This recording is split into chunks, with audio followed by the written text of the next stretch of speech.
Assalamu alaikum and welcome to another explosive, exciting Qurtuba online show with me, your host, Mr. K from the QOA Institute here in South Africa. Guys, you guys have been following us. We had crazy episodes with regard to the live shows.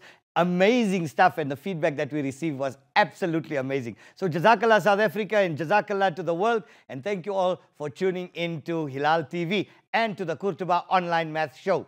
Now guys, if you guys, again, we always say in all our episodes, if you missed any of the previous episodes, go to Hilaal TV on YouTube, see the Qurtuba Online Maths Rescue program, click on it, and all our previous episodes will come up. We are focusing on grade 12 for their final exams that they will be writing 2022. And this episode or this series is going to cover the entire syllabus for grade 12 for 2022, 16 episodes, item for item, topic for topic. So guys, welcome to the Qurtuba Online Maths Show. What are we doing today? I hope you guys all got your books, you got your notes, and let's get started with a topic that beats everybody. We're starting with a very fascinating topic today, guys. We're starting with the topic on probability. Now, I'm going to be doing for grade 11 and 12. The reason being, because grade 12s, you know, you're going to be tested on your grade 11 probability as well. So for all of you that have just joined us, the parents and the educators as well as learners, we're starting today with probability. And for let's start with the topic probability. What does it mean? Probability, the word probability means chance. The word probability means chance. So what is the chance or chances of something happening? So what is the probability, the likelihood of it raining tomorrow? What is the probability of it snowing tomorrow? What is the probability that you will go to, okay, I know this is a Islamic TV station, but many of you go to, what is the probability of you winning at the slot machines, right? I'm not promoting gambling here on the TV, but I'm just saying, what are your chances? And they use this heavy in the industry, in the insurance industry, in the banking industry. Guys, they use this for calculating risk. If you are in the banking industry, you are in the financial industry, you are calculating risk. And risk is based on probability. Many of you working in the financial sector or in the banking sector, you know that you had to go and get certain NQF levels. And in that, now you're smiling, because you know in those NQF levels, you had to calculate chances. When they calculate annuities or life policies, what are the chances of a person dying at the age of 65? What are the chances dying of a person living till the age of 80? So whenever we calculating a chance, we are talking about probability. So now there's certain concepts that you need to understand. And this first segment of today's three-part series or three-part show is going to focus predominantly, this first part, only on the rules. So let's go on to the rules of probability for grade 11 and for grade 12. So the first thing you need to understand about probability is what rules. So let's put the heading there, rules. So when we calculate it, we're not just going to say there's a good chance of it happening or there's a bad chance of it happening. We want to know an exact number. So a definite event, I want you to understand this. A definite event, when something is definitely going to happen, right? A definite event, sorry, I wrote definitely. A definite event is 1. So what is the probability that you are sitting and watching today's show? 1, right? 1 is a definite. It never goes greater than 1. Probability or chance is always less than 1 or as a decimal of 1. Right? So if you know, if I tell you there's a 90% chance of it raining tomorrow, so 90% is 0.9. So 0.9 more likely. So the closer to the number 1, I want you to understand this concept, the closer the decimal is to the number 1, the decimal is, the closer it is, we say the more likely an event is likely to take place. The further away from the number 1, obviously the opposite of more is less, the less likely It's about to happen. What is the likelihood? What is the likelihood that you are watching the show today? 1. What is the likelihood that it might rain tomorrow? I would say about 0.8, 80% chance, or 0.7. So there's a great possibility. What is the possibility that South Africa is going to be fixed and Eskom is going to be a powerhouse and we're going to get almost free electricity or next to nothing? I know you're laughing. The probability there is 0.0000. So the further away, and we know that's a definite. It ain't going to happen, right? So to the power 0.000001, right? So obviously, I'm just using these two examples to make you understand what is the meaning of the word probability. When we talk about a definite, which is 1, more likely, closer to 1, less likely, further away from 1. The first rule that we need to know is the complement. Now, with the rules come formula.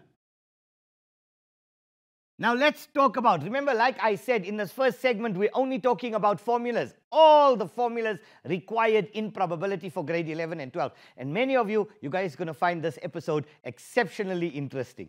Okay, so let's go. The first thing is the complementary rule. The complementary rule. So what is the complementary rule? The probability, P, the probability of an event happening. This is how we write it in mathematics. The probability of an event happening plus the probability of it not happening, we put a dash, is equal to 1. So obviously, if the probability of it happening is 0.8, and the probability, obviously, that it's not going to happen is 0.2. So 0.8 plus 0.2 is equal to 1. So let's just say the probability that it's going to rain tomorrow is 0.8. The probability that it won't rain tomorrow is 0.2. And 0.8 plus 0.2 is equal to 1. And there you've got a mathematical equation talking about probability, or talking about chances, or talking about likelihood. Right? We talk about another word for chance or another word for probability is likelihood. What is the likelihood of an event taking place or an event not taking place? And that event can be anything. That event can be anything. I can have a coin. I can toss a coin. And that's an event. Tossing a coin is an event. It will either land on heads or it will land on tails. I'll show you how to calculate it during the course of this episode. Another event. Can you think of any other events that are used in daily life? The probability of drawing a card.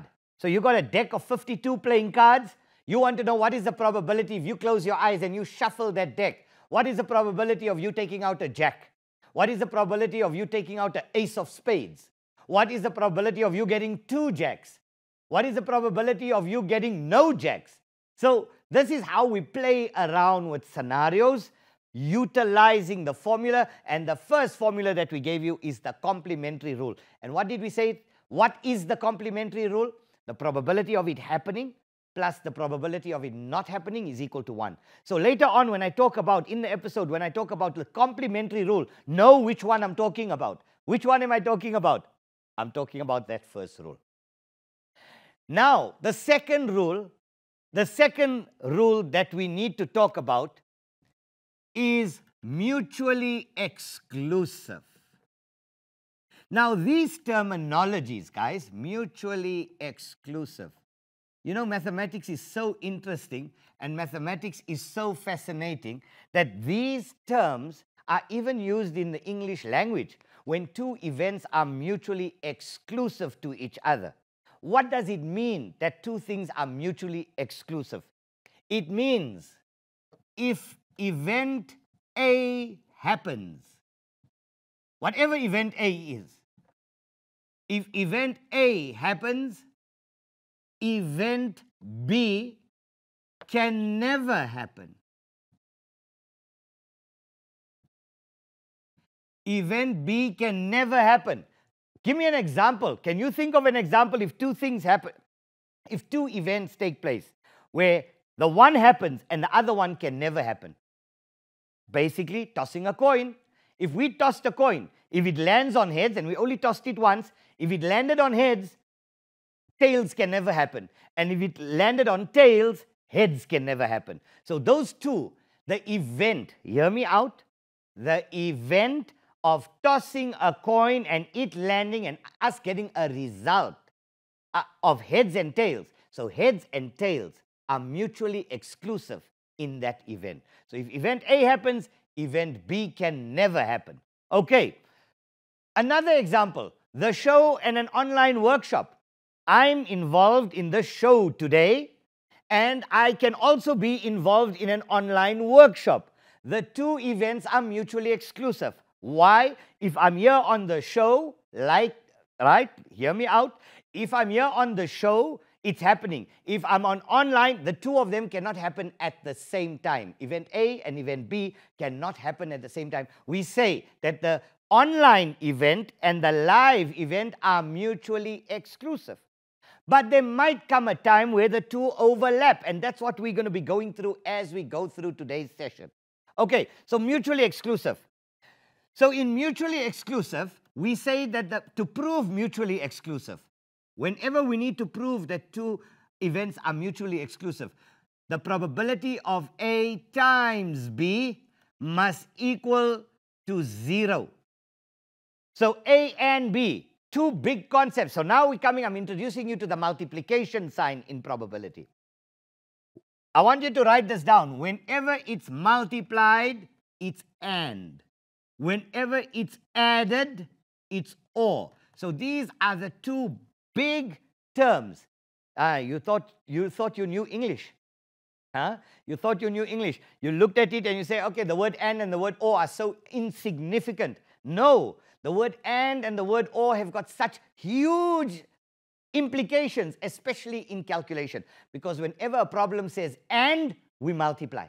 Whenever it's or, can this happen or that happen, we add. So and or. We're always going to be talking about and or in probability, right? So let's do a quick recap. We did probability. Probability means likelihood.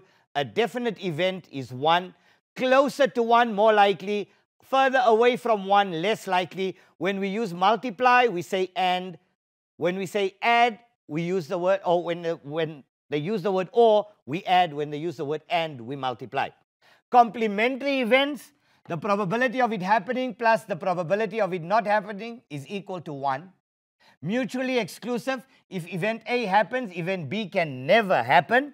And to prove it, we use this formula that the probability of A times B is 0. If we drew a Venn diagram, what does this mean? Here's event A. There's event B. A and B would look like this. A and B would look like this. Event A happening, event B happening, that's A and B. That intersection, that overlap is the and part. That overlap is the multiplication part. So you can clearly see A and B, the probability of A and B is equal to, what's happening here? Nothing's happening here. So it's equal to 0. Okay? I hope you're processing this information. I hope you're taking notes, because everybody in this country, I know, battles with probability. We're putting it into perspective for you. Okay. Then we have independent events. Now, also for mutually exclusive events,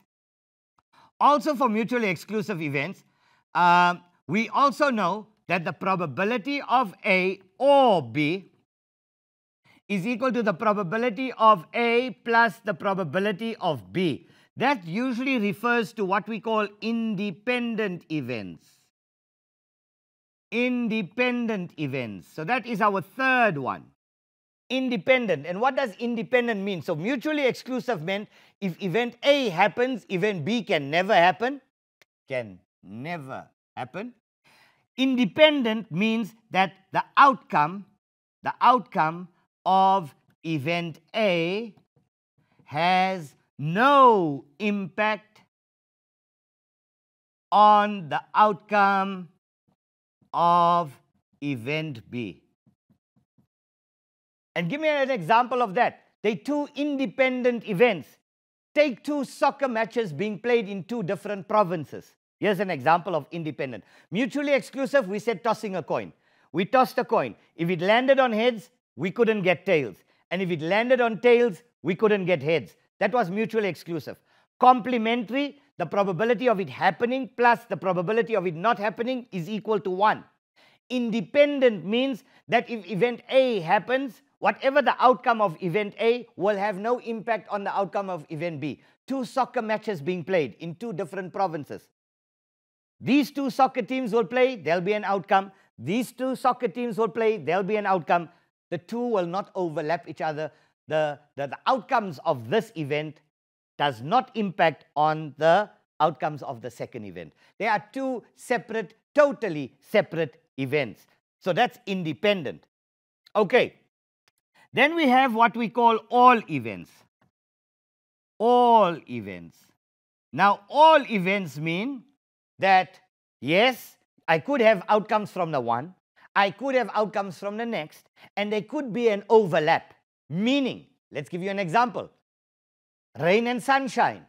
It could rain tomorrow. That's one event. Then the sun could come out tomorrow. That's a second event. But sometimes while we're driving, we see that, hey, it's raining and the sun is out. So that is called all events because there might be an overlap. There's an and. It's raining and the sun is out. And means multiply. So for all events, so here's your first formula. That's your second formula. That's your third formula. For all events, the probability of A or B.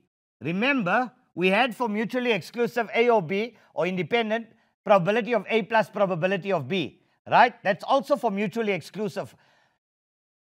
So we've got here probability of A or B for all events is the probability of A plus the probability of B. So it could rain, the sun could come out, minus the probability of A and B or A times B. Right? So the probability of A or B is the probability of A plus the probability of B minus the probability of A and B. For independent events A and B, the probability of A and B is equal to the probability of A, because we're using the word and, multiplied by the probability of B. And there we go. There we go. So how many formulas have we got? We've got 1, 2, 3, 4, 5. We've got 5 big formulas, guys. We've got 5 big formulas that I want you to take down. I want you to understand, and I want you to remember. Obviously, this is your theory with regard to this, right? So let us now go into the probability for grade 11. Let me give you a mind map as to what you require to know for grade 11. Okay, I just want to find out from control room, how much time do we have left for our first segment? If control room can give us a signal there, right? We've got about 6 minutes left, right? So let's go. Now that you've taken all this down, let's erase this. Let me now give you an overview for grade 11. So here we go. The overview for grade 11, we're still going to get to grade 12 in our second segment, guys. We still haven't yet touched grade 12. This is still grade 11 work. So let's start now. Right, so here's your grade 11. This is what you needed to... So you need to know calculations using your formula. This is what you require to know. Calculations using the formula. The second part that you need to know are tree diagrams. Right? I'll explain to you when we get to tree diagrams. Then we've got Venn diagrams. Venn diagrams. And then we have what we call the two-way contingency table. Contingency table. Right? So these are the 4 concepts that you need to know, grade 11 and 12. Now, we won't complete the entire probability in this show. It will probably go into the next show as well for your higher order questions. But this show here is to put everybody into perspective as to what probability is. Okay, so this is your grade 11 outline or your mind map. So to show you what your formula are, so they can tell you the probability of A is equal to 0,15, the probability of B is equal to 0, 2. Find the probability of A and B, or A or B. Okay, so that's just an example, very, very basic, but just to show you how the questions could be unpacked in your exam. A tree diagram, they can tell you that a coin is tossed twice, or a card is drawn from a pack of cards, right? List all. So a tree diagram lists all possibilities. Right, and that would look like that.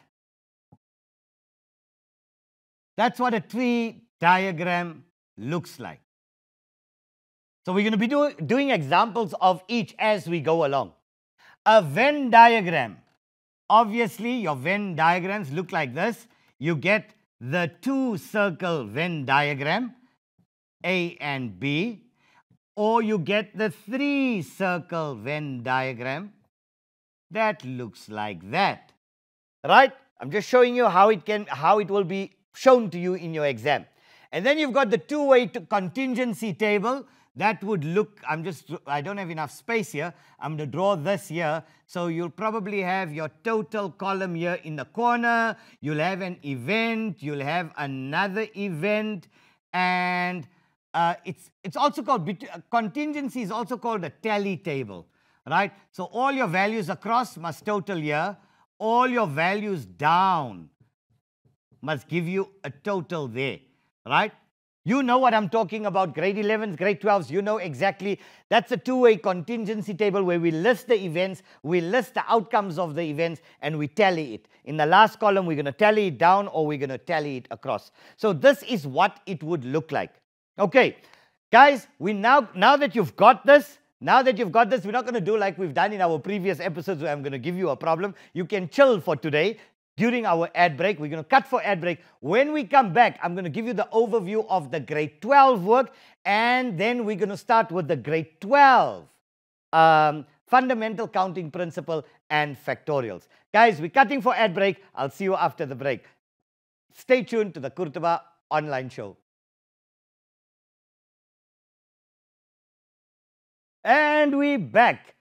Assalamu alaikum. Welcome back to the Qurtuba Online Academy Math Show. I'm your host and presenter, Mr. K. I hope you guys enjoyed the first segment of today. And if you missed any of the episodes, go back to YouTube. Go to Hilaal TV on YouTube and you'll see all our episodes. So don't worry, you won't miss out on anything.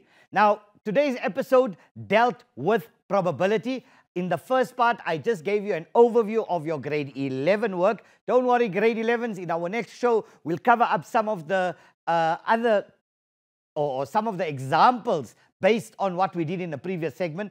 But now we need to kick off with the grade 12 content.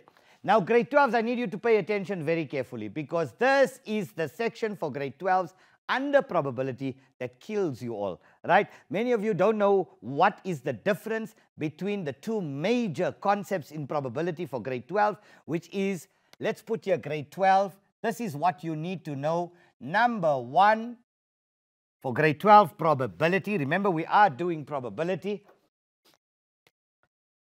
The fundamental, take this down, the fundamental counting principle. And we're going to call it, just for the show's sake, FCP. I'll explain to you what is the difference between the fundamental counting principle and the factorial.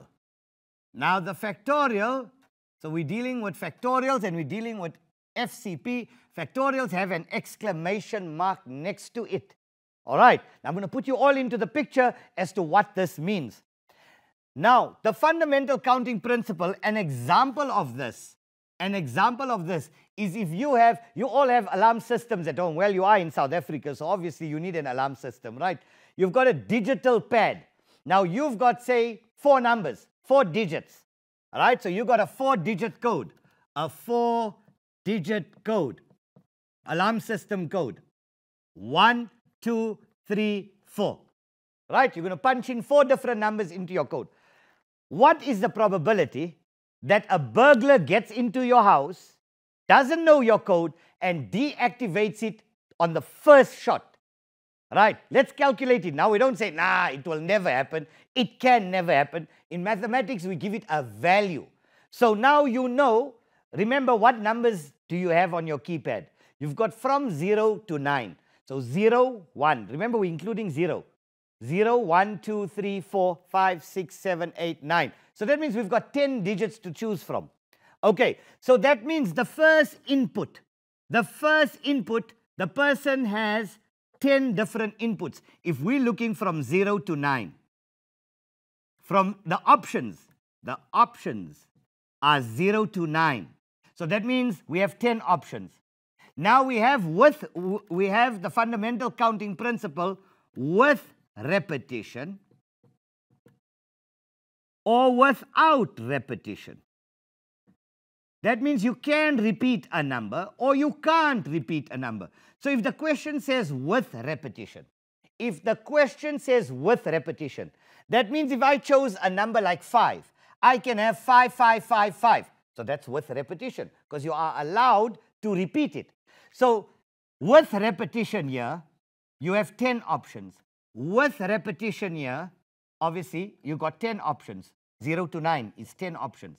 You got 10 options there and 10 options there. So with repetition, how many possibilities, how many options are there, or in how many ways, in how many different, how many options, how many different arrangements can be made? So this is equal to 10 times 10. You just multiply them all out. 10 times 10 times 10 times 10, which is equal to 10 to the power 4, which is equal to 10,000. 10 to the power 4 is 10,000. That means there are 10,000 different combinations on a 4-digit code. And the probability of you getting it right, pay attention, the probability of you getting it right, the probability of your event taking place and getting it right is 1 out of 10,000. Okay? The probability that you will go to your keypad and get the right combination is 1 out of 10,000 if it's a 4-digit code. If it's a 5-digit code, it's 10 to the power 5. If it was a 3-digit code, it's 10 to the power 3, which is 1,000. Okay, without repetition. So we got 1, 2, 3, 4. In my first space, I got 10 options to use. I used a number here. I cannot use the same number here. That means in the second space, I had 10 options. I used 1. How many do I have? 9. I used 2 options. How many do I have? 8. I used 3 options here. How many do I have to use here? 7. And that's your answer. 10 times 9 times 8 times 7. So you can go to your calculator. Let me just get my calculator out here. Let's go to my, okay, I'm going to be using my phone for now, right? Let's go here. I've got the scientific calculator here on the phone. So we go FX991. And what is the answer to this? So here we go. We clear that. We say 10 times 9 times 8 times 7, 5,040 ways, guys. So here your answer is 5,040. And the probability of you getting it right is 1 out of 5,040. And there we go. That is FCP. That's your fundamental counting principle. Okay. Now, I want you to understand something. Can you see that your number of options, how many options do I have? I've got 10 options. Remember what I said? 0, 1, 2, 3, 4, 5, 6, 7, 8, 9, 10. I got 10 numbers to choose from. But how many spaces do I have? 1, 2, 3, 4. So, when your number of options is not equal to your number of spaces, of available spaces, let's put it available spaces, then it is a fundamental counting principle. So you got 10 options, you got 4 spaces. How many spaces do I have? I've got 4 spaces, right? Space 1, 2, 3, 4. How many options do I have in each? 10. So my number of spaces is not equal to your number of options, or your number of options not equal to your number of spaces. Then it becomes fundamental counting principle, and we just multiply all our probabilities or all our possibilities out. We just multiply them out. Okay, we'll go into more examples of this. Right, so this was your first example, where you got a 4-digit code with repetition, please, very important, with repetition or without repetition. Okay, let's go to another example here. Let's go to another example. Example number 2.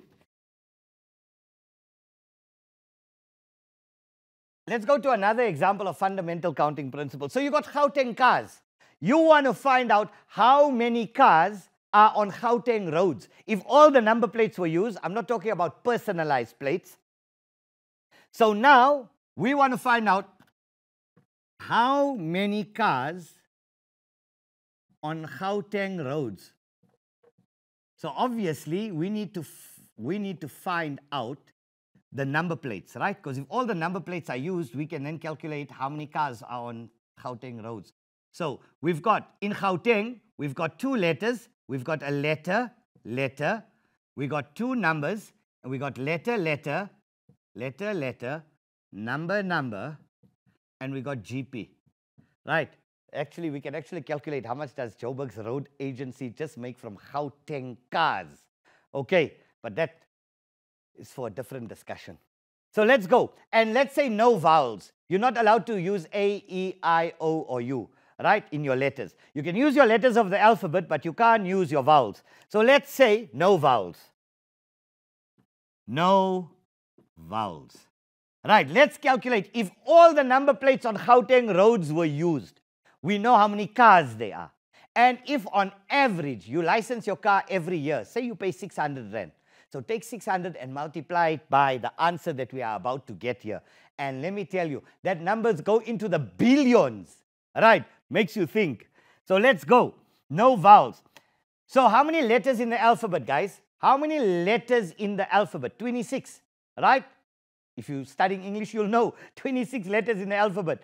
How many vowels? A, E, I, O, U, 5. We can't use the, so that means, and with repetition, right? Because we are allowed to have B, B, D, D, or we can use the number 6, 6, or 5, 5, and we can use again G, G, GP, for example. So with repetition. So that means we got 21 letters to choose from here. With repetition, 21 letters to choose from here. How many numbers in this space do I have to choose from? I got 10. From 0 to 9 is 10. How many letters here? 10. How many letters here? 21. How many letters here? 21. So let's now multiply them all out to find out how many available number plates are there at the licensing office. So multiply, multiply, multiply, multiply, multiply. Boom. Right, take out your calculators. You got your cell phones? Go to your calculator. Let's check. This is an eye-opener just for... And remember, we're only doing Gauteng. I'm not talking about the balance of the 8 provinces, right? So let's go. 21. Let's clear. 21 times 21 times 10 times 10 times 21 times 21. What's this number? 19 million? 19,448,000. 19,448,100. Number plates. If all of them are used in Gauteng alone, on average, when you go to the licensing office, what do you pay for your to renew your license for the car, right? It ranges anything from about 400 to about 800. Let's average it out at 600. Let's say multiply by 600 Rand per year, per annum. Let's see how much Joburg's road agency makes only on licensing. I'm not talking about traffic fines. I'm not talking about anything else. I'm just talking about the renewal of your car license every year. Let's work it out. So we got an amount here, 19 million. We multiply that by 600. Oh, this number. There's a 3 numbers there. There's a 3 numbers there. 668 million, 11 billion. Yeah. So let's call it out. 11 billion, 668 million, 860,000. 11 billion Rand comes into, if all the number plates were used for license renewal only on Gauteng roads. Multiply that by 8. You can do the math. Right? That's what we're here to do, teach you about maths. Right? So that's how we calculate. That's how we dala with numbers. Okay, so that's fundamental counting principle. This is example number 2. This is example number 2. We're going to get to factorials, guys. We're going to get to factorials, and in our last segment of today, we're going to be talking about all the different forms of factorials that you get. These are templates. Please learn them. Okay, let's go to example number 3. Now this example I don't like to use, but in any case, because it is an Islamic show. But anyway, for the gamblers out there, you all go, okay, I'm going to tell you why you shouldn't gamble. Right, so let's put it that way. Yeah, let's change the whole set. Let's talk about gambling. Let's say why you shouldn't gamble. So let's say you go to a casino, and you know the one-armed bandit, right?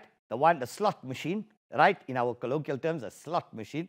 So here you have example number 3. You got a slot machine, right? So your slot machine has got 3 dials.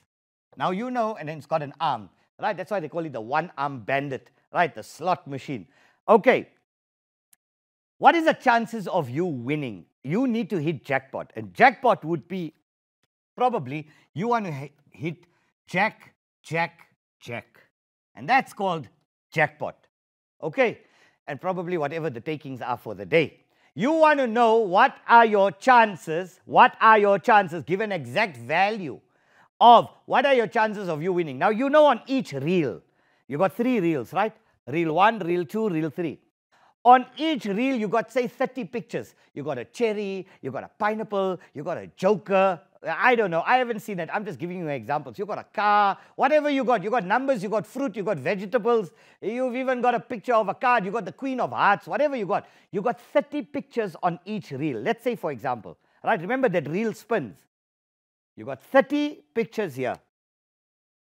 You got 30 pictures there. You got 30 pictures here. You want a jack, and a jack, and a jack. Remember, it's and. And what did I say in the first segment? And means multiply. So it's 30 times 30 times 30. So if there were 30 pictures on each reel, how many different options are there? 30 times 30 times 30. 3 times 3 is 9 times 3 is 27,000. The probability of you getting it right is 1 out of 27,000 pulling of the arm, right? Draws. Let's call it a draw. Draw 1, draw 2, 27,000 times, and you'll be probably likely to get it right after 27,000 tries. Okay, and now we mustn't forget that maybe you put in 2 Rand or 5 Rand per slot at a time. 5 Rand per spin. So that means you're going to have 27,000 spins of 5 Rand. You do the math. Let's say 30 spins. 30 times 5, 150,000 Rand. And if your winning is only 70,000 Rand, you must be really stupid. Okay, so stay away from gambling.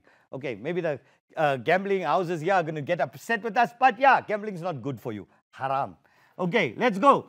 So there we go. Anything to do with chance, whenever you're taking a gamble, whenever you're taking a risk, you know, risk is good, calculated risk is good, but when you are gambling, when you're gambling with your life, stay away. It's like Russian roulette. It's like Russian roulette. You know what's the game Russian roulette? They put a bullet in the muzzle of a gun. 1 bullet in a revolver, and they spin it and they click it. What are the chances of it firing? Now, if you've got only 6 bullets in there, your chances of dying or the gun firing is 1 out of 6, which is 16,666, which is 16,67% chance. It's a high likelihood, almost 20% chance. 1 out of 5, 1 out of 6. Okay, 16.67% chance that the gun is going to blow off. I knew a guy a couple of years ago, didn't survive it. No, he survived it. He survived it, but when we went to go and see him in the hospital after doing it, I don't know what goes through people's heads. His head, normal head is this size. His head was about that big, blown up in the hospital. And that's a true story. Okay, let's talk about factorials. Let's talk about factorials. Now remember what fundamental counting principle, we say our number of spaces is not equal to our number of options. We had 10 options, we had 4 spaces. So the 2 of them are not equal, so it's FCP. Okay, in fact, before we go to factorial, let's give you one more. Let's give you, come on, one more example. You go to a restaurant, right? We all go to restaurants. Everybody goes here in Johannesburg. You know all your favorite popular restaurants that you go to, right? So let's do one more example of FCP. So you've got a starter, you've got a main course, and you've got a dessert. Right, you've got 3 starters to choose from. Let's just choose small numbers. 3 starters to choose from. You've got 6 main courses to choose from, and you've got 4 desserts to choose from. How many possible combinations are there? How many possible combinations are there if you had to order in that order? Right? Starter, dessert, and starter, main, and dessert. In how many different ways? So obviously, how many different combinations? You just multiply them out. 6 times 4 is 24, times 3 is 72. So there are 72 different options in which you could order. So if you had to guess what the other person ordered, your probability of you getting that guess right is 1 out of 72. Right? Because there are 72 options. All right, so that's FCP. Let's now get into factorials. Now, this is the one that kills South Africa. Every learner in South Africa, even some teachers don't even want to teach it. They don't even want to go near it, right? I'm hoping that through the show, we will break it down and I will try and explain it in its simplest form, okay, in its simplest way. So factorials, we can now say that your number of spaces is equal to your number of options. So guys, where FCP was not equal to your number of options, your factorials are equal to your number of options. If you can remember that, number of spaces equal to your number of options. The first example, and that is represented by the exclamation key. And when we're doing that kind of calculation, when we do it on our calculator, we use the exclamation key. What does that mean? Now, let me explain to you something. When we were dealing with FCP, we saw that all our numbers, when I took 10 times 9 times 8 times 7, we can clearly see it's not being multiplied all the way. It's not being multiplied all the way to the number 1. So it's because we only got 4 spaces. So 10 times 9 times 8 times 7, that's where we stop. It's not multiplied all the way to the number 1. Factorials, your number of spaces equal your number of options, it gets multiplied all the way to the number 1. So it would be then 10 times 9 times 8 times 7 times 6 times 5 times 4 times 3 times 2 times 1. Now, we don't need to write the whole thing out. We just substitute it with an exclamation mark. And that is a key, a function on your calculator. Right? So just there where your on button is on your Casio calculator on the top, I think just below mode, you'll see a X dash. Right? A second function, shift X dash, that is the factorial. So let's give you an example of factorials. So the first example of factorials is in how many ways can 7 books be arranged on a shelf? Right? In how many ways can 7 books be arranged on a shelf? Now let's talk about our aunties, our ladies out there, our lady folk, right? You know, as an Indian auntie or as an Indian lady, you know how pedantic and we know how OCD our aunties are, or our mothers or our grandmothers are. When they're working in the kitchen, they've got books on a shelf, 1, 2, 3, 4. They've got their cookbooks. Let's say, for example, they got their cookbooks. And their cookbooks, they know exactly. Second one there is the Indian Delight. So they know exactly in what order their cookbooks are. And you as a man, or you as a husband, or you as a child, you go into the kitchen and you know what, you just nonchalantly go pull out a book, you read, you take out all the books, you go and you just dump it on the shelf and you pack it. And there our mothers or our grannies or you know, our Indian aunties, our OCD aunties, they come into the kitchen and they flip. They go on a tangent, right? They throw their toys out of the cot. How dumb are you? How stupid are you? We only had 7 books. Couldn't you arrange 7 books? I only got 7 books. Couldn't you put it in exactly the way? I don't want to look at book number 3. I know Indian Delights is book number 2. Why did you go and put it as book number 5? And now what do you say? You're like all shocked. But now after this law of factorials, you can now explain to them mathematically how many different options were there. It wasn't just 7 books, because just to show you. So just follow me, follow our train of thought. So you got 7 spaces. 1, 2, 3, 4, 5, 6, 7. Right, that's your shelf. There's your shelf. There's 7 books. I know all the uncles and all the aunties, all the uncles sitting at home, they're hitting the aunties. They say, are you listening to this guy? Are you listening? You better listen to him. Right? I think Mr. Kota should come here into the house and explain to you that, you know what, it's normal, right, for us to mix things up. Even in their spice cupboards, you know our aunties are. You open up the spice cupboard, how many different spices they got there? They probably got about 50 different spices. You go and take the cayenne pepper, or you take the parsley, or you take the paprika, and you take it and you put it. You know, Qiyamah is waiting for you. Qiyamah is waiting for you. But now you can explain it to them that, listen, mathematically, I learned in math that in the first space you had 7 books. So you got 7 spaces and you got 7 books. So your number of spaces is equal to your number of options. So you used 1 book. From the 7 books, you placed 1. In the second one, how many options do you have? 6. Then 5. Then 4. Then 3. Then 2. Then 1. So we call this 7 factorial. Now, if you multiply all this out, or if you just punch in 7 factorial on your calculator, we will find out in how many different ways could those books have been arranged. So we go 7 shift 5,040 ways, guys. 5,040 ways.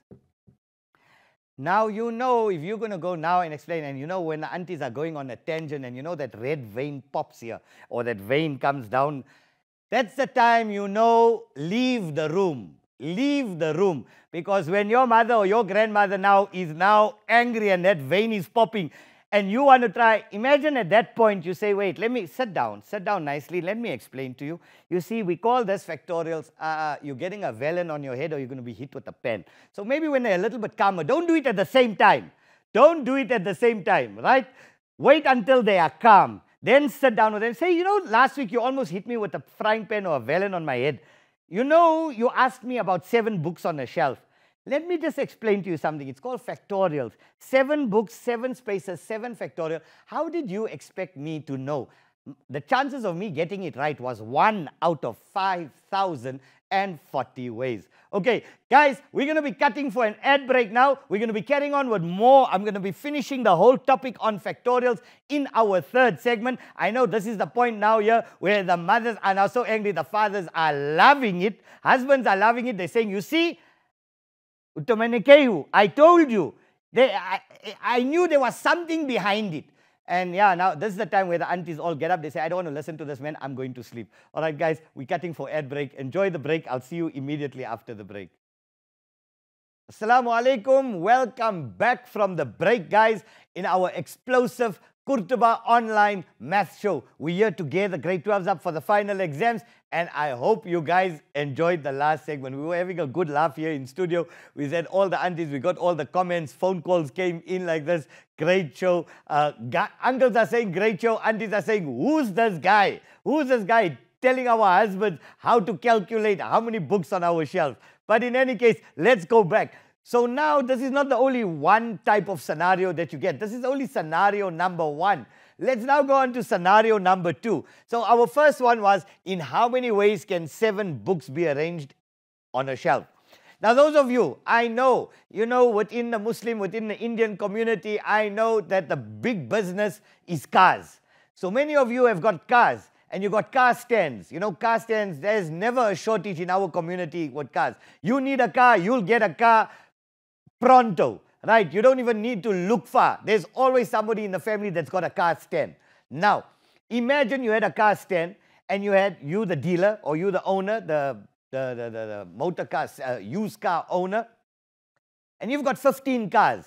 And your driver, in the morning, he needs to park the cars, but he doesn't park it in the order that you want it. Now, can you imagine in how many different ways, if you only had 15 cars, you had a Mercedes, you had a BMW, you had a Peugeot, you had a Land Rover, you had 15 different models, and you wanted them to park it in exactly the same order. How would you calculate it? So in how many ways? Let's just see, this is still what example number 1. Let's work out in how many ways can 15 cars be arranged on a car stand or in a car stand. Right? Let me just get my calculator out. Like I said, I'm using my phone. I've got it on charge here. So let's go. Let's get it out here. There we go. Got my calculator out. So this goes to 15 factorial. Let's go. Calculator, open. 15 factorial. So we go to our calculator. Let's clear. You got your scientific calculator there. We're going to go 15 shift factorial. Oh my word. You can't. This is the number of combinations, guys, in which 15 cars can be arranged in a car stand in a line. Now, whether it's 15 cars, whether it's 15 books, whether it's 15 trousers, 15 shirts, 15 dresses, do you know in how many different ways can you arrange it? I can't even read this number out. Let's see whether you can read this number out. 1,306,7,4,3,6,8,000. I can't read this number. I'll be honest with you. I can't read that number. That's in how many different ways 15 cars be arranged in a car stand. Now, this is also one of the things that we use to disprove the theory that in how many different ways, you know, cell mutation, when a baby is born or when a human is formed, all the different cells mutate in different ways. Now, how many cells do you have in your body? And how many possibilities? We're only dealing with 15, 1-5. How many cells do we have in our body? And during, subhanallah, I mean, while the fetus is being developed, there are different mutations, right? In how many different ways can you can't even count the number of cells in your body. Now, in how many ways can that be arranged? If only 15 gives us this big number, imagine the number of cells in your body. Who controls that? Who controls that? And you still don't believe that there's a higher being that controls that? It's a controlled, programmed system that ensures that everything goes in its right place. Otherwise, you would have had a deformed ear. Your one eye, you would have been born with one eye, half an eye. Maybe your eye would have been... Everything in the human body has been completely mapped out by DNA and by engineering. And who's the greatest of engineers? Okay, subhanallah. So now that is the first one. This is the first one. Now, again, just talking about this 15. Let's take the Big Bang theory. They believe, scientists believe, or scientists claim that two particles clashed in space. It exploded, and everything in the universe got put into place in exactly the order in which we see it. The sun got put in its place, the stars got put in its place, the humans, everything got put in its place by one massive collision, the Big Bang. All right, now there were so many different ways in which 15 items could have been arranged. So what basically are you trying to tell me, or are they trying to tell us? Are scientists trying to tell us that two particles, it's like a bomb exploded. You all went to a wedding, or let's say people went to a wedding, right? They all went into a hall. A bomb exploded, right? Everybody got blown to pieces, but everybody landed perfectly in their cars, sitting behind the driving wheel, in order. Does it make sense? No. It's another way that you could use mathematics in order to disprove the theory of evolution. We're not saying things don't go through an evolutionary process. Of course things go through but who's the creator of that process? Who put everything into its perspective? Obviously, Almighty Allah. Okay. Let's go. So yes, you might be thinking that, you know what, math is not related. Or why am I bringing religion and math? Of course, they are exactly, it's one and the same, the greatest creator. Your chromosomes in your body, those of you who do life science, it's X and Y chromosomes. What is X and Y? Is it English? It's math. So you need to know math in order to understand yourself. When you understand yourself, you understand the universe. When you understand the universe, inshallah, you get to understand the bigger. At a point, obviously, Allah subhanahu wa ta'ala says, you know what? There'll come a point to the human mind where you just won't understand. So at that point, you just sit back and you say, Rabbana ma khalaqta hadha batila, subhanaka fakina adhaban nar. Oh Allah, you have not created all this in vain. Save us from the fire of Jahannam. Say Ameen. Ameen. Okay, so let's go back. A little bit of dawah there, a little bit of bayan, small bayan from Sheikh Math. Let's go back to math. Right, example number 2. Example number 2. Let's put it this way. In how many ways can 3 out of the 7 books be arranged? Hope you guys enjoying the show, guys. I hope you guys enjoying the show, and I hope we are putting the whole of probability into perspective for you, right? Probability is not only there to calculate risk or calculate chance, it helps you to understand everything that's going on around you, right? So, in how many ways can 3 out of the 7 books be arranged? So, this is 3 out of 7. So, I'm going to give you a little formula. You take your total factorial, divided by your total minus your target factorial. Now, many of you ask, you've never seen this. Teachers, you've never seen this. Educators, you've never seen it. This is our own part of the show. It's for our own understanding. I'm doing this here to simplify the formula for you so it's easier for all of us to understand it when we see it in the exam. And these are your popular run-of-your-mill questions that you are going to see under probability in your final exams. So, what's your total factorial? How many books do we have? 7 factorial. Divided by your total minus your target. So, your total is 7 minus 3 factorial. So, that will give me 7 factorial over 4 factorial. Let's go to our calculators. Open up your calculators. Let's go 7 factorial. 7 factorial. Divided by 4 factorial. Oops, no. 4, shift, 210 ways. 210 ways. So, 3 out of 7, if you only want to move 3 out of the 7 books on the shelf, there are 210 ways in which you can do it. Okay, so this was example number 2, template number 2, style number 2. Let's go on to style number 3.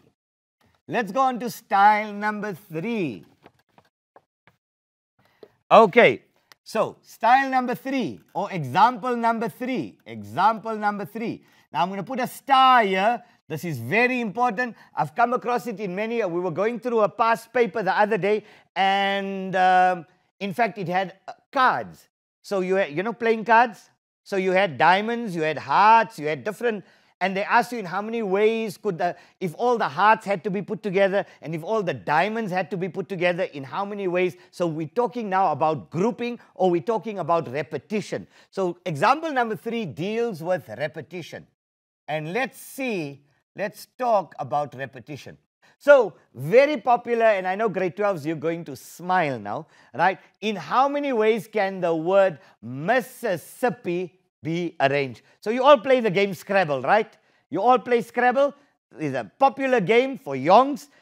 If I had these letters and I mixed them all up on this table, it doesn't have to make sense, but we just need to make, in how many ways can these letters be arranged? How many different combinations can we have? So let's look at the word Mississippi. So M-I-S-S, Mississippi. Now, they can give you any word in the exam. They can give you, I like to use, and I know the learners who have been with me through all my workshops, who've got my videos, everything, who've been watching, they know the most common example that I use is the word Namakwaland. You can use Johannesburg, Cape Town. You can use any word. In how many different ways can this word be arranged? So let's work it out. This is the way we do it. Right. So, in the previous one, we did 3 out of 7. So I told you total factorial divided by your total minus your target factorial. Now we got 7. We got how many different letters? 1, 2, 3, 4, 5, 6, 7, 8, 9, 10, 11. So now, when we have repetition, right, you take your total factorial divided by your repetitions. Now, depending how many words, alphabets you got repeated. So your repetition factorial times your repetition factorial multiplied by your repetition factorial, and it will go on depending how many repetitions you have. So let's do this one. So we got, you can do this in the exam. Underline each one of them. Your total, let's follow the formula. Total factorial. 1, 2, 3, 4, 5, 6, 7, 8, 9, 10, 11. 11 factorial divided. Divide means we are eliminating. What are we doing? We are eliminating our repetitions. That's why we divide. Very important. Listen to what I'm saying, because when I do the other one where we multiply, I'll explain to you why we multiply and why we divide. We're dividing because we are eliminating. When I say I'm dividing this, we're eliminating. Right. What do you have? You got one M. All right, so there's no other M's here. Let's see what's repeated. Your I. How many I's you got? 1, 2, 3. You got 4 I's. So let's put it 4 I's. 4 factorial. You got how many S's? 1, 2, 3, 4 S's multiplied by 4 S's multiplied by, so S is finished, 2 P's multiplied by 2 P's. Anything else repeated? No. And that's your final answer. Now you work it out. Go to your calculator. Go to your calculator. Let's now go. Let's say 11 factorial. 11 factorial divided by, open brackets, wait, give me a second, 11 factorial divided by, open brackets, 4 factorial multiplied by 4 factorial multiplied by 2 factorial, close bracket. 34,650 ways. 34,650 ways. And that is in how many different ways can the word Mississippi be written? I just want to check. 11 factorial, we got that, divided by, open brackets, 4 factorial times 4 factorial times 2 factorial. Yes, we are right. 34,650 ways. Right. In how many ways? Right. So this is example number 3. Let's go example number 4. In how many ways can the above word be written? In how many ways can the above word be written? Above word be written if the word started and ended with a P. If the word started and ended with a P, with the letter P. Right. So how do we do this one? Now they're giving you a condition. The minute they say if, right? The minute they use the word if, that means they're giving you a condition. So now let's see. We got 11 letters. So we got 1, 2, 3, 4, 5, 6, 7, 8, 9, 10, 11 letters. It must start with a P and end with a P. Right? So now, in how many ways can the rest of the letters be arranged? So now these two are fixed. That's a fixed position and that's a fixed position. So they are stuck. They don't move. That means the letters in between can rotate. So how many letters do we have in between? So we had 11 minus 2, we got 9 factorial divided by whatever is repeated. Right, so the 2 is out. So obviously it's 9 factorial divided by 4 factorial because I got 4 i's and I got 1, 2, 3, 4 s's multiplied by 4 factorial. And there we go. We go back to our calculator. We go back to our calculator. Let's do it as a fraction here. 9 factorial divided by 4 factorial multiplied by 4 factorial. We get 630 ways. Your final answer here, 630 ways. Okay, there we go. This was example number 4.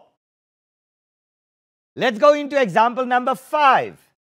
Now, they love this question, guys. What is the probability that a word chosen will start and end with a P? What, or calculate what is, the probability. Now they're talking about likelihood. What is the chance that a word chosen, will start, definite, will start and end with the letter P? They love this question, guys. So all you have to do, sometimes as a higher order question, they ask you this for about 8 marks. Then you have to do that part. You have to do 3, 4. These 3 are linked. Example 3, example 4, example 5 are all linked. If they only asked you this one question, you would have to do these 2 separately and then answer this one. But if they broke it up like this for you, they've assisted you along the way. Okay, in terms of mark allocation. So now, the probability of the event that a word will start and end with a P. So what is the probability, or in how many ways will it start and end with a P? 630 ways. So 630 ways divided by how many possibilities? How many possibilities did we have in total? I'm just putting this in brackets. How many possibilities did we have? 34,650. 34,650. And that will give you a decimal. Here's your final answer. 630. There are 630 ways in which it will start and end with a P. But there are 34,650 ways in which all the letters can be put. So the probability or the likelihood that it's going to happen is 630 divided by 34,650. You get 0,018. 0,018. If you had to put this as a percentage, then you're going to move the decimal 1,8%. So there's only a 1,8%. That's called relative. Relative probability is when we convert it to a percentage. So as a decimal, it's 0,018. As a percentage, it's only 1,8%. What does it mean? It means that there's only a 1,8% chance that when you work with your Scrabble letters, that whatever word you make will start and end with a P. That means there is 1,8. So 100% minus 1,8 is 98,2. There's a 98,2% chance that it will never happen. Right? There's a greater likelihood that it won't happen. There's a smaller likelihood that it will happen. There's only a 1.8% chance that it will happen. Okay, I hope you guys following me. I hope you guys following our train of thought. Okay, so there we go. That's example number 5. Let's now go into example number 6. We're going to wrap up with the next one, right? We're going to wrap up the probability and the factorials with the next one. And then we're going to do a quick recap of everything that we've done. Inshallah, I hope we have enough time. Okay, so let's go on to the last and final component. This was repetition. We're now going to be talking about grouping. Right. Let's see. So you have, let's talk about the auntie in the kitchen, right? Let's talk about the auntie in the kitchen. So she's got cookbooks and she's got baking books, right? So let's say the auntie has got, how many cookbooks does a lady generally have? About 6, 7, 8. Right, okay, let's say she's got 6 cookbooks. Guys, we got 5 minutes left. Let's see if we can wrap this one up in 5 minutes, right? So we got 6 cookbooks. And we've got 4 baking books. Right. Question number 1. In how many ways can the books be arranged? They're all different. 6 different cookbooks, 6 and 4 different baking books. In how many ways can the books,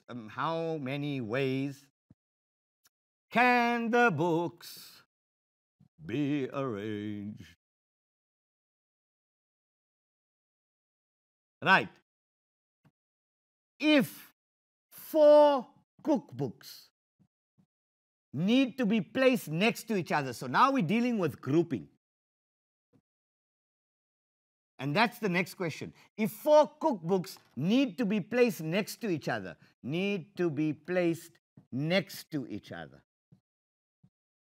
in how many ways can the books be arranged? Right? In how many ways can the books be arranged? Okay. So very simple. Let's do it. Let's do it together. Very popular question in the exam. Let's work it out. So in how many ways can all these books be arranged? It's very simple. You got 6 and 4. So you got 6 plus 4, which is equal to 10 factorial.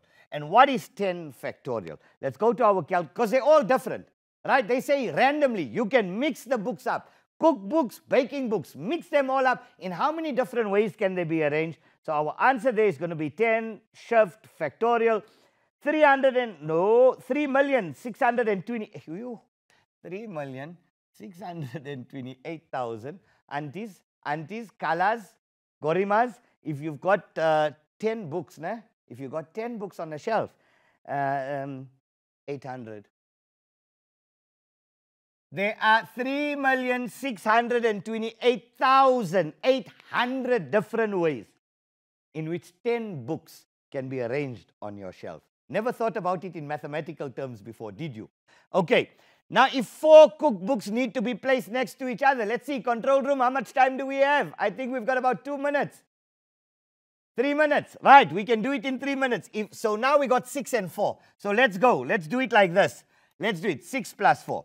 1, 2, 3, 4, 5, 6, and 4. 1, 2, 3, 4. So cookbooks and baking books. So cook, baking, baking, baking, baking. Right. Now they say if 4 cookbooks need to be placed next to each other, so you can group any 4. So let's group these 4. So now in how many ways can they be? So what we do, you group it. That's space 1. So you take your number of spaces, multiply by the number in the group. You multiply, because even in the group, now we're multiplying.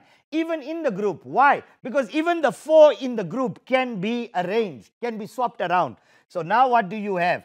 1, you take the whole group as a space. So 1, 2, 3, 4, 5, 6, 7. So you got 7 factorial multiplied by the number in the group. How many do we have in this group? 1, 2, 3, 4. Multiplied by 4 factorial. Guys, 7 factorial times 4 factorial, and that will bring us to the end of our show. Multiplied by 4 factorial, 120,960. 120,960.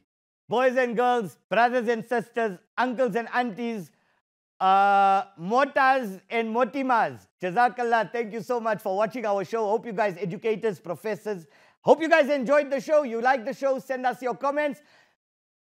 We're done with probability. We're still going to continue in our next show. I'm your host, I'm your presenter, Mr. K from the QOA Institute here in South Africa for Qurtuba Online Academy, the best online academy in South Africa at the moment. Jazakallah for joining the show, and see you in our next live event, inshallah. Assalamu alaikum wa rahmatullahi wa barakatuh.